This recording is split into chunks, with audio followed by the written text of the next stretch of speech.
Hello दोस्तों, आप सभी का डी की पाठशाला में हार्दिक स्वागत है। मैं अजय सर आज आप लोग को बायोलॉजी का नेक्स्ट लेक्चर पढ़ा रहा हूं, जिसमें आज आपको हम जैव प्रक्रम, अनुरक्षण, पोषण, श्वसन, मानव में श्वसन और मानव में श्वसन अंग एक जोड़ी फेफड़ा है, जिसके बारे में हम आज आपको विस्तार से जानकारी देंगे। चलिए, जैव प्रक्रम क्या होता है। जैव प्रक्रम चैप्टर ही है आपका 10 में, पहला ही चैप्टर है बायोलॉजी का। तो जैव प्रक्रम आखिरकार है क्या? वे सभी प्रक्रम जो सम्मिलित रूप से अनुरक्षण का कार्य करते हैं। वे सभी प्रक्रम जो सम्मिलित रूप से अनुरक्षण का कार्य करते हैं जैव प्रक्रम कहलाते हैं। ठीक है, अब आप लोग सोच रहे हो कि अनुरक्षण क्या होता है ना। तो अनुरक्षण देखिए, मैं आपको अनुरक्षण बताता हूँ। अनुरक्षण होता है कि हमारी बॉडी में बहुत सारी कोशिकाएं, बहुत सारे अन्य हैं एलिमेंट्स जो टूटते हैं और बनते हैं। तो कोशिकाओं का टूटना और फिर वो कोशिकाएं किसके द्वारा बनाई जा रही हैं या निरंतर कैसे बन रही हैं, यही अनुरक्षण होता है। ठीक है, अनुरक्षण के बाद हम अगली बात करते हैं कि अनुरक्षण हो गया, कोशिकाएं बनी, टूटी, बन गई। अब कोशिकाओं को पोषण कैसे मिलता है? भाई बिना पोषण के तो कोई भी जीव जीवित नहीं रह सकता, चाहे इंसान हो या जानवर हो या पेड़ पौधे हों।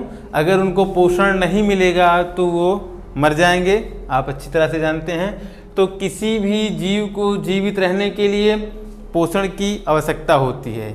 बिना पोषण के कोई भी जीव जीवित नहीं रह सकता है, वो चाहे एक कोष की हो या बहुकोष की हो। हाँ, एक कोष की और बहुकोष की जीवों में क्या होता है, उनके पोषण करने का तरीका अलग होता है, उनके उत्सर्जन करने का तरीका अलग होता है। जैसे एक कोष के जीव जो हैं वो भोजन तो मुंह से ग्रहण करते हैं, लेकिन उत्सर्जन करने के लिए उनके पास कोई विशिष्ट अंग नहीं होता है। वे उत्सर्जन अपने शरीर के माध्यम से करते हैं। जैसे मनुष्य भोजन ग्रहण करता है तो वह गुदा के रास्ते, मूत्र मार्ग के रास्ते से अपशिष्ट पदार्थों को बाहर निकालता है। लेकिन जो एक कोष की जीव हैं उनमें ये सारे अंग नहीं पाए जाते, उनमें ना गुदा पाया जाता है ना मूत्र मार्ग पाया जाता है। तो आखिरकार वो कैसे उत्सर्जन करते हैं? तो वे अपने शरीर के बाहरी भाग यानी कहीं किसी भी भाग से वो क्या कर सकते हैं, विसरण की प्रक्रिया द्वारा उत्सर्जन करते हैं एक कोष की जीव। ठीक, अब पोषण में क्या होता है?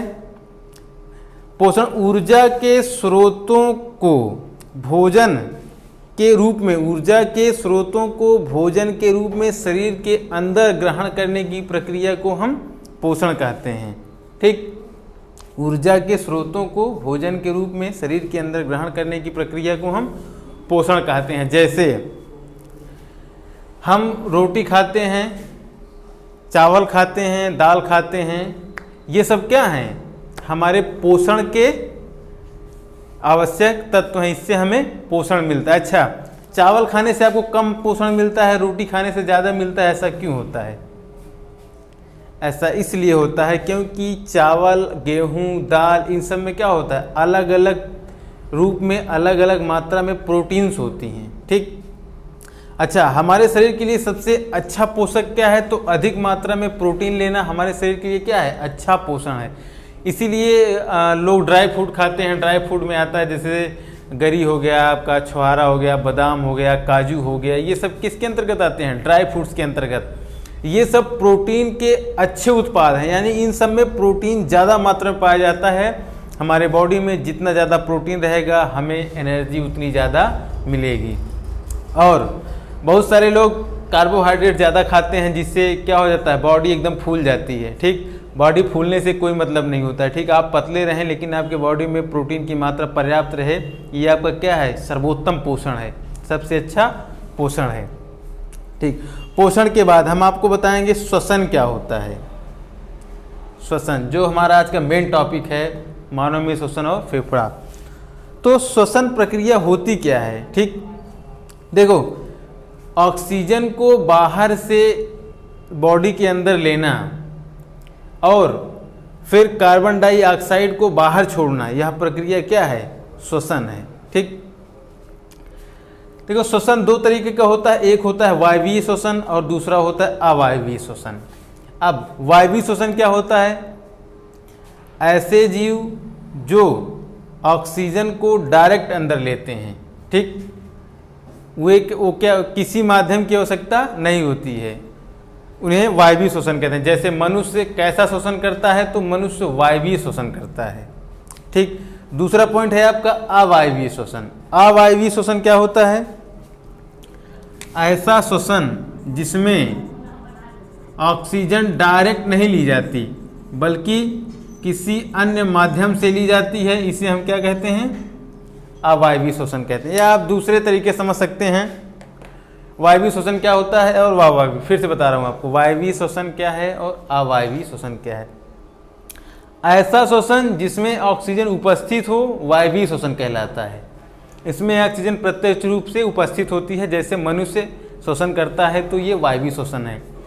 अवायवीय शोषण क्या होता है? ऐसा शोषण जिसमें ऑक्सीजन उपस्थित नहीं होती है, यानी ऑक्सीजन की अनुपस्थिति में जो शोषण होता है उसे हम अवायवीय शोषण कहते हैं। बेसिकली यह एक कोशिकीय जीवों में होता है। अब देखो अवायवीय शोषण, अवायवीय शोषण में जो एनर्जी होती है वह किसके रूप में होती है? एटीपी के रूप में संचित होती है। अब आपको एटीपी का फुल फॉर्म क्या होता है? एटीपी, इसका फुल फॉर्म लिख लीजिए, हिंदी में लिख दे रहा हूँ, एडेनोसिन ट्राई फास्फेट, ठीक। यह कोशिकीय शोषण के अंतर्गत होता है और एटीपी के रूप में ऊर्जा उपस्थित रहती है। चलो अगला देखो, अब मैं बताता हूँ आपको जलचर स्थलचर, दो प्रकार के चर होते हैं। चर का मतलब है जैसे हम लोग स्थल पे हैं तो हम लोग कैसे प्राणी हैं? स्थलचर प्राणी हैं। मछलियाँ, कछुआ, ये सब किस में रहते हैं? पानी में रहते हैं, तो ये सब कैसे प्राणी हैं? जलचर प्राणी हैं। कुछ जीव ऐसे होते हैं जो पानी में भी रह लेते हैं और स्थल में भी रह लेते हैं, तो ऐसे जीवों को हम जल और स्थलचर मिक्स यानी उभयचर कहते हैं। उभयचर में कौन कौन आता है? जैसे आपका मेढक हो गया, ठीक, सांप हो गया, कछुआ हो गया, ये उभयचर प्राणी है, ठीक। अब देखो, अब मैं आपको सीधा ले चल रहा हूँ मानव में शोषण कैसा होता है और मानव शोषण कैसे करता है। ये बहुत इंपॉर्टेंट टॉपिक है आपका। देखिए, मानव में श्वसन के लिए ये ही एकमात्र अंग होता है फेफड़ा। फेफड़ा मानव में श्वसन का एकमात्र अंग है और यह ऑक्सीजन का शुद्धिकरण भी करता है। ये कुछ इस तरह से धमनियाँ और सिराएं यहाँ से गुजरी हुई होती हैं और ये आपका पूरा फेफड़े का स्ट्रक्चर है। आप ज़रा देख लीजिए और आप यहाँ पर वीडियो भी देख पा रहे होंगे, बिल्कुल साफ साफ चल रहा है।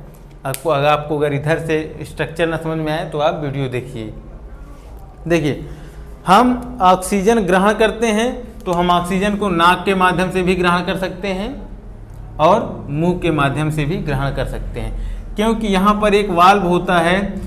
जब हम मुंह बंद कर लेते हैं तो हम श्वसन नाक के माध्यम से करते हैं और जब हम मुंह खोल लेते हैं तो श्वसन हम मुंह के माध्यम से करते हैं। चलो आगे देखो, मैं इन सब के नाम लिख दे रहा हूँ। ये क्या है? ये आपका नासा द्वार, यानी नाक का जो द्वार होता है उसे हम क्या कहते हैं? नासा द्वार, ठीक। अगला देखो, मुख गुहा। अब जब हमारा मुख हम खोलते हैं ना तो इसे हम क्या कहेंगे? मुख गुहा। चलो अगला देखो क्या है? ग्रसनी। मुख गुहा हो गया आपका, ग्रसनी बता रहा हूँ। देखो ग्रसनी क्या होता है? जहाँ पर मुख गुहा और नासा द्वार का वाल्व होता है ना, उसे हम ग्रसनी कहते हैं, ठीक है।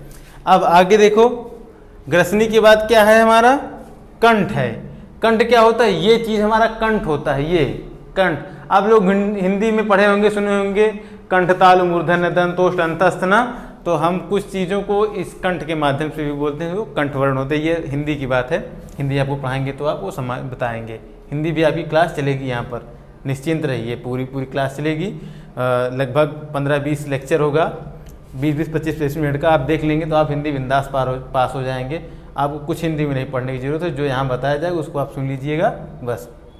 चलो, तो ये हो गया कंठ, यहाँ पर कंठ होता है। अच्छा, कभी कभी जब हम खाना खाते हैं ना तो देखते हैं कि यहाँ पर हमें दर्द होता है या यहाँ पर कभी कभी स्वेलिंग आ जाती है ना। और किसी भी व्यक्ति की आवाज़ मोटी होती है, किसी व्यक्ति की आवाज़ पतली होती है। इसका भी एक कारण है, यहाँ पर होता है लैरिंग्स होता है, लैरिंग्स को हम स्वर यंत्र बोलते हैं। ठीक, जिन लोगों की आवाज़ पतली होती है ना, उनका लैरिंग्स छोटा होता है, जिन लोगों की आवाज़ मोटी होती है उनका लैरिंग्स क्या होता है, बड़ा होता है। लैरिंग्स यहाँ पर बिल्कुल पाया जाता है। चलो, और जब कभी कभी व्यक्ति का यहाँ पर स्वेलिंग आ जाता है ना, तो लैरिंग्स के पीछे एक और होता है, वो क्या होता है, लैरिंग्स के जस्ट नीचे वाला भाग जब फूल जाता है तब आदमी को खाना खाने में दिक्कत होती है। यहाँ पर लैरिंग्स होता है, यहीं पर क्या होता है, ट्रेकिया भी होता है। चलो, कंठ हो गया आपका। अब सीधा हवा कहाँ आएगी, यहाँ से मान लो ऑक्सीजन ऐसे आ रही है, ऑक्सीजन आई, ऑक्सीजन जब आएगी तब फेफड़ों के दोनों भाग में जाएगी, दोनों भाग में चलेगी। अच्छा, फेफड़ा, मानव का जो फेफड़ा होता है ना, वह स्पंजी आकृति का होता है। स्पंजी आकृति कैसे, जैसे पहले रक्षाबंधन में हमारी माँ लोग, बुआ लोग जब राखी खरीदती थी तो उसमें एक सोख्ता लगा रहता था ऊपर। सोख्ता समझते हैं? अच्छा, और आसान लैंग्वेज आपको सोख्ता समझाता हूँ। जब आप गद्दी पर बैठते हैं ना, तो गद्दी जो आपको दबती है ना, वो क्या है, स्पंज टाइप की है, उसे ही स्पंज कहा जाता है। कि सोख्ता को पकड़िए, दबा दीजिए, पिचक गया, छोड़ेंगे तो फूल जाएगा, यही क्या होता है, सोख्ता होता है। तो हमारा जो फेफड़ा होता है ना, बेसिकली वह सोखने का कार्य करता है। और क्या सोखने का कार्य करता है, ऑक्सीजन को सोखने का कार्य करता है।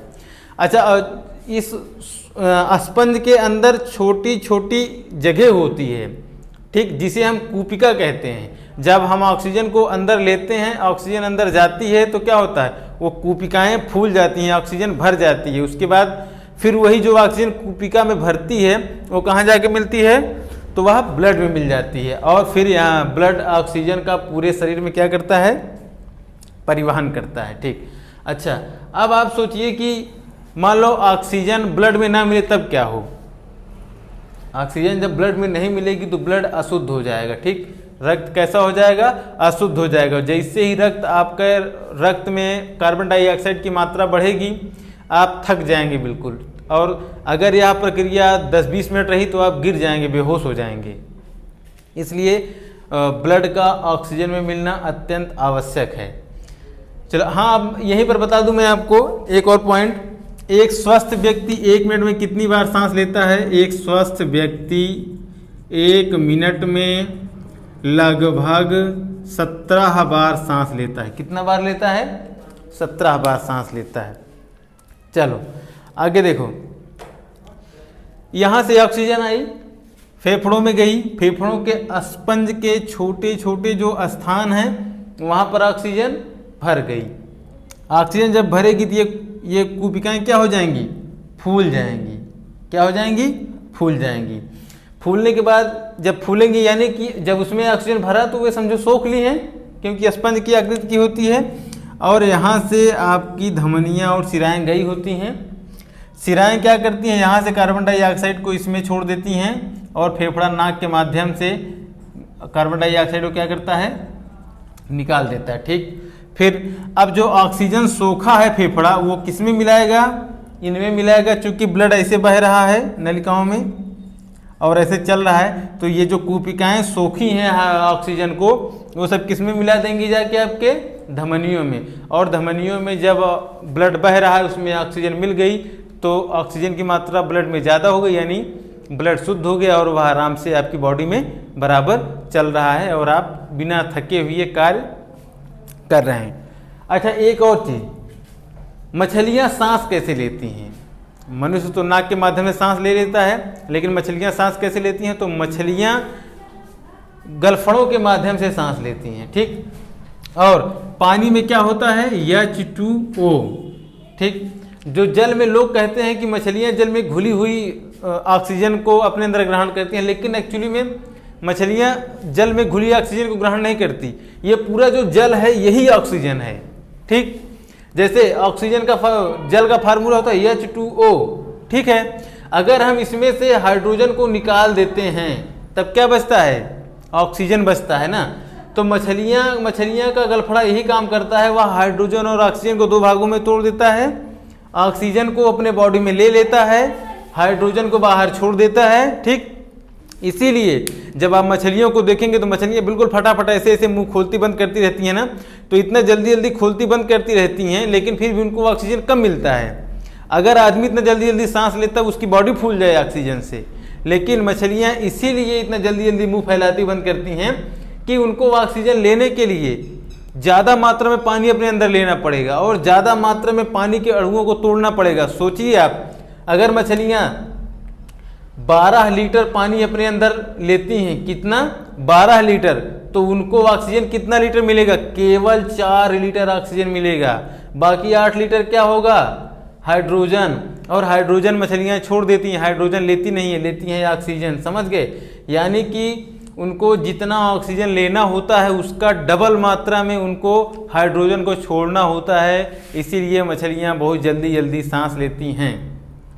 ठीक, चलो आगे देखो। फिर मैंने बता दिया शुद्ध रक्त क्या होता है, जब उसमें ऑक्सीजन घुल जाती है शुद्ध रक्त होता है। अशुद्ध रक्त क्या होता है? जब उसमें कार्बन डाइऑक्साइड घुल जाती है तो अशुद्ध रक्त होता है। कूपिकाएं, अगर कोई पूछता है कूपिकाओं का आकार क्या होता है, तो जब कूपिकाओं में ऑक्सीजन भर जाती है तो कूपिकाएं गुब्बारे जैसे फूल जाती हैं, अर्थात कि कूपिकाओं का आकार कैसा होता है? गुब्बारे जैसा होता है। आपको मैंने नासा द्वार बता दिया, जब नाक से सांस लेंगे ना, जो ये है रास्ते। अच्छा, आपको पता है नाक में बाल क्यों होते हैं? आप लोगों ने सुना होगा नाक में उंगली करते हैं, लेकिन ऐसा है नाक में बाल भी होता है। वो नाक में बाल किस काम आता है? तो जब हम कहीं से जा रहे हैं किसी रोड से घूमने, ठीक, जाते जाते देखिए हमारे सामने से एक 4 व्हीलर निकली और भयंकर धूल कंकड़ उड़े और हमारे आगे चेहरे पर चिपक गए। जब आपको चेहरे पर अपने हाथ फेरेंगे तब आपको बहुत सारे धूल कंकड़ लगे हुए मिलेंगे, लेकिन आप सोच सकते हैं कि जो धूल कंकड़ आपके स्किन पे लगे हैं बाहर, वो आपकी नाक में भी तो घुसे होंगे, और जब नाक में घुसता है तो वो बाल जो होता है ना, वो सारे बाल जो हैं वो धूल कंकड़ को अपने में अब्जॉर्ब कर लेते हैं, ठीक, रोक लेते हैं। और जब जो यहाँ से नहीं रुकता ना, वो और जो धूल नाक के बाल में नहीं फंस पाते हैं वो अंदर जाके कहाँ फंस पाते हैं? यहाँ पर श्लेष्मा होता है।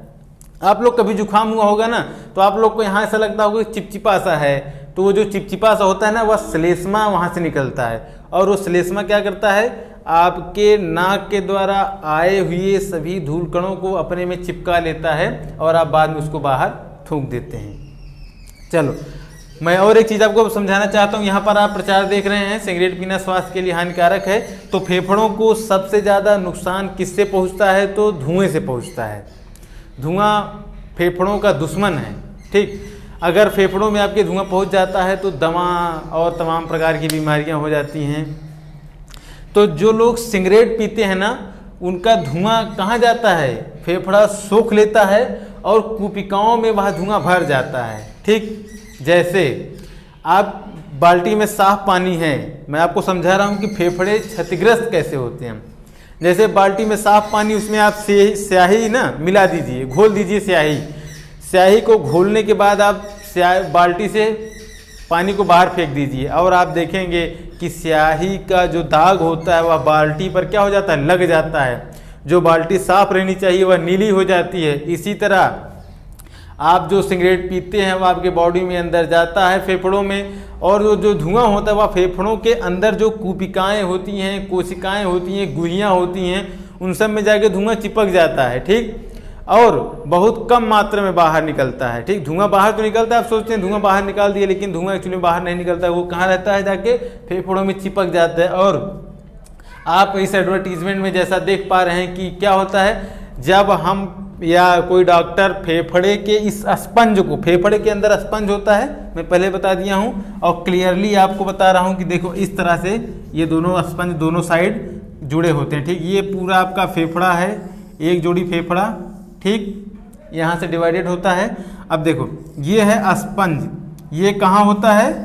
फेफड़े के अंदर, और यह कैसा होता है? स्पंजी आकृति का, सोखते के समान होता है। इसके अंदर कूपिकाएं पाई जाती हैं जिसमें ऑक्सीजन भरी रहती है, ठीक। अच्छा, जब आप सिगरेट पिएंगे तो ऑक्सीजन की जगह सिगरेट भर जाएगा, ठीक। इसीलिए जब सिगरेट कोई पीता है, खांसता है ना, तो गुहिकाओं को आदत है ऑक्सीजन लेने की, लेकिन आप उसमें निकोटीन ठेल रहे हो, भर रहे हो ना, तो कूपिकाएं क्या करती हैं? उसको बाहर ठेलती हैं, इसीलिए आपको खांसी आ जाती है। अब जब डॉक्टर दिखाता है कि अब इसको निकाला और बाहर ऐंठा, जब ऐंठता है तो टार बहुत मात्रा में ग्लास में भर जाता है, निकलता है ना, वही टार क्या पैदा करता है? कैंसर पैदा करता है। ठीक, आज की क्लास में बस इतना ही। कल हम जैव प्रक्रम की क्लास को फिनिश कर देंगे। ठीक, खत्म हो जाएगा। उसके बाद जो भी एनसीईआरटी के क्वेश्चन हैं उनको बताएंगे आपको। Thank you for watching.